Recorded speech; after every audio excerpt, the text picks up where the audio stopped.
Hello. Right now what I'm going to show you is how to screen print apparel, primarily t-shirts, at home using two different approaches. The very first thing that we're going to use here is a very simple one color t-shirt press. This is made by Ryonet. I'm going to show you what the body looks like. But the nice thing about this is that it's perfect for doing your very first t-shirt experiments. It's $150, so it's very affordable. It's from a company called Ryonet, and it's called the DIY Print Shop Original One Color Screen Printing Press, and the website is screenprinting.com. But it's really just great, so simple in nature. It just comes with the body here. This has been bolted down to a piece of MDF that's then been clamped onto the table. So very simple, easy, and then the palette sort of hangs over here off of the table so that the t-shirt can hang freely. Okay, so the first thing I'm going to do using the t-shirt press, so this is more of a luxury approach here, is I'm going to put my shirt here on the palette. And I'm going to make sure that the shoulders of the t-shirt are lined up right to the back of the platen here, completely flush with it. That's really important to make sure that all of the shirts get exactly the same registration each time. I'm going to apply it in a way that is as centered as possible. So I'm going to use the feeling of where the arms are and the seams on the shoulders to see that when I apply the shirt, it's as centered as possible. Now, before I start printing, just to get my registration accurate, what I'm going to do is tape my film down onto the shirt exactly where I'd like it to fall. So in general, I've backed the image off about 3 fingers distance from the collar here, and that's just a really nice place for it to land universally. But of course, there's some wiggle room in there based on your preference, but that's kind of a universal rule of thumb. So I've placed this image center and about 3 fingers distance down from where the bottom of the collar falls.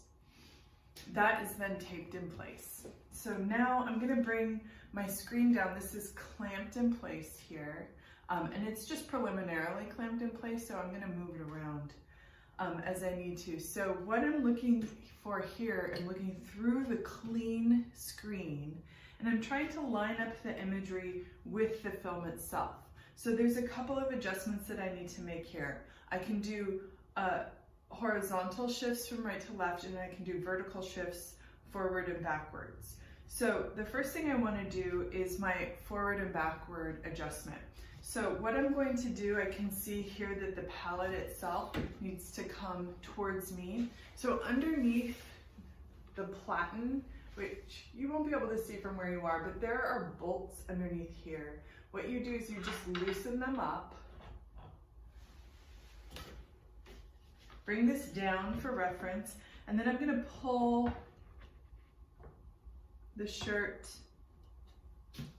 until it's a pretty accurate height for what I'm after. And then when I feel satisfied with that, I'm going to tighten these bolts back up. There are 2 here, very simple.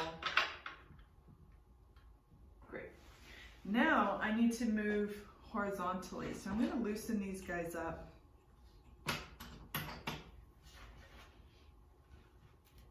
And then just move it until I feel like my alignment is as accurate as possible.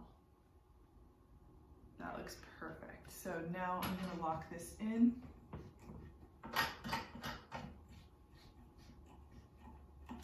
I'm ready to go. So as long as I put my shirt on the palette in the same exact place every time, it should print accurately through the whole run. Take your time with setting up your t-shirt because the printing takes no time as long as your setup is accurate. Okay, so now what I'm going to do is take my t-shirt off, and I'm going to spray some basically repositionable spray adhesive. McLogan's makes this one, but any kind of quick tack repositionable is just fine.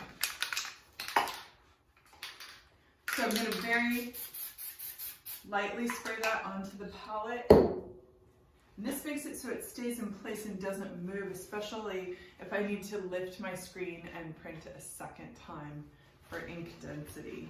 So I'm gonna put the shirt right back on, making sure it's as centered as possible,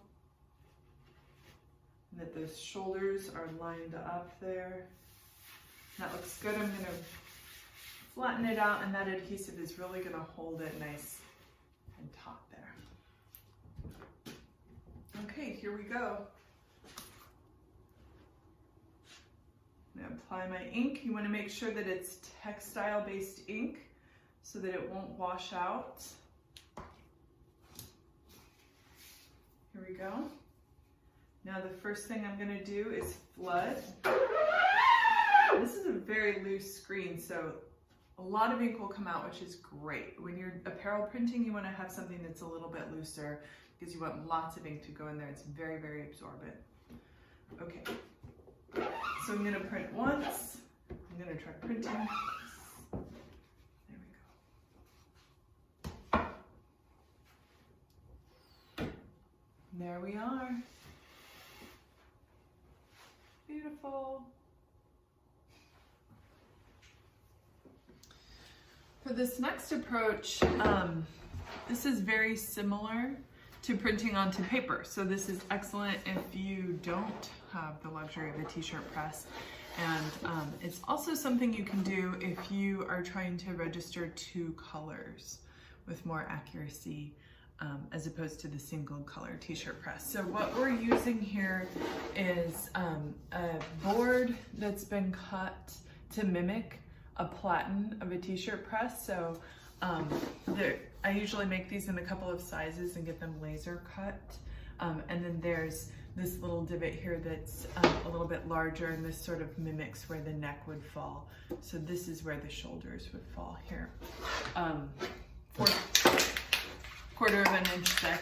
So I'm taking that same spray adhesive and I'm spraying the board lightly just to make sure that my t-shirt stays in place. And now I'm going to apply the t-shirt just the same way.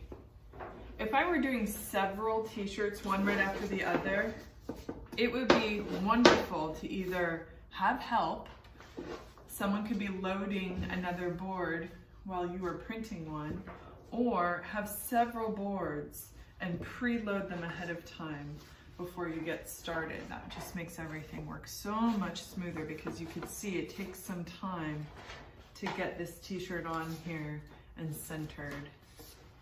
So that's just a tip. So here we are. I'm gonna flatten it out so it's nice and straight there with the spray adhesive. And then I'm gonna treat this very similar to printing onto paper. I am going to use acetate here for my registration purposes. Now I'm putting the t-shirt on the board underneath the acetate first before I print onto the acetate, because the bulk of the t-shirt itself is actually shifting my acetate slightly in this direction. And so I need to compensate for that if I want to make sure that my registration is accurate. That's essential if you're doing at least 2 colors or more. Okay, so it doesn't really matter where my shirt is as long as it's underneath there for now. And the very first thing I'm going to do is print onto that piece of acetate there.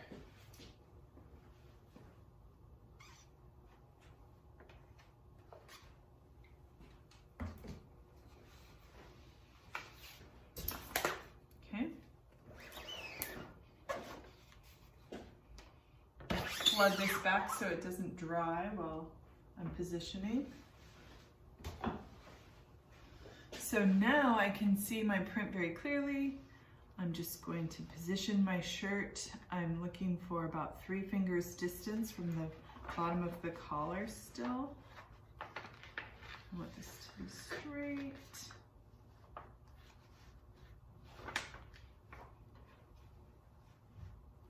That looks good. So now I'm going to move this out of the way. And remember, there is a time limit because ink is now in the screen and it's drying. So I can fold this shirt. This happens to be how it fits with my screen the best. I'm gonna fold it here, but I don't wanna fold it underneath the board itself. I need this to be pretty smooth and flat.